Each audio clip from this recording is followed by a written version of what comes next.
ಮೃದವನು ನೀಡುವ ಕೊಡುವ ಮದ ಮೃದವನು ನೀಡುವ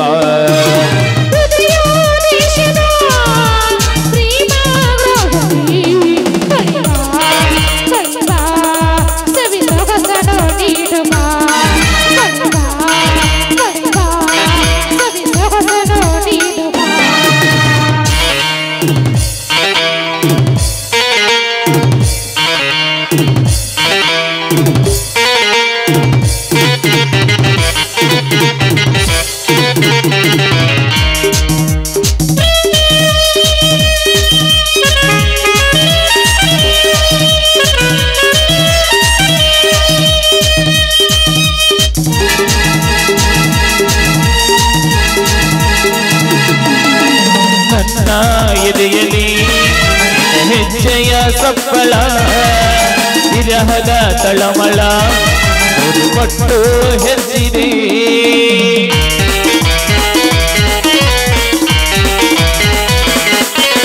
ನನ್ನ ಎದೆಯಲ್ಲಿ ಹೆಜ್ಜೆಯ ಸಪ್ಪಳ ವಿರಹದ ತಳಮಳ ಕೊಟ್ಟು ಹೆಜ್ಜಿದೆ ನನ್ನ ಮನಸ್ಸು ಮಾಯವಾಯ್ತು ನಿನ್ನ ಕಂಡಾಗ ಉನ್ನತನಾಗಿ ಬಿಟ್ಟೆ ನೀನು ನಕ್ಕಾಗ ನನ್ನ ಮನಸ್ಸು ಮಾಯವಾಯ್ತು ನಿನ್ನ ಕಂಡಾಗ ಉನ್ನತನಾಗಿ ಬಿಟ್ಟೆ ನೀನು ನಕ್ಕಾಗ ಕೊಡುವ ಮದ ಮೃದವನು ನೀಡುವ ಕೊಡುವ ಲಲ ಲಲ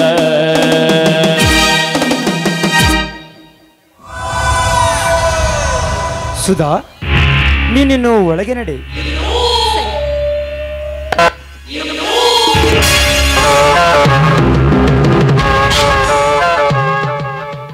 ಅಂತೂ ಈ ಶರತ್ತನ ಮೊದಲನೇ ಅಧ್ಯಾಯ ಮುಗಿಯಿತು. ಇನ್ನು ನನ್ನ ಕೈ ಸೇರಬೇಕಾದ ಗೊಂಬೆ ಆ ಶಿವರಾಜನ ಹೆಂಡತಿ ಗೌರಿ.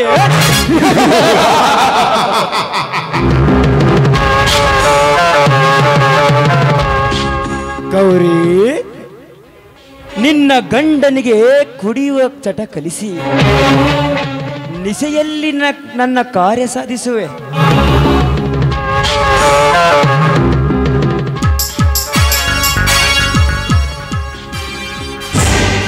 ಹಲೋ ಮಿಸ್ಟರ್ ಶರತ್. ಹಲೋ ಶಿವರಾಜ್, ಹೇಗಿದೆ ಶಿವರಾಜ್?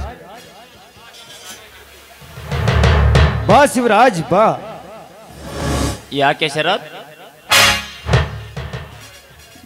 ನೀ ಬರೋ ದಾರಿಯನ್ನೇ ಕಾಯ್ತಿದ್ದೆ. ಶಿವರಾಜ್, ಹೇಗಿದೆ ದಾಂಪತ್ಯ ಜೀವನ? ತುಂಬಾ ಚೆನ್ನಾಗಿದೆ. ಇನ್ನು ನೀನು? ನಾನು ತುಂಬಾ ಚೆನ್ನಾಗಿದ್ದೇನೆ.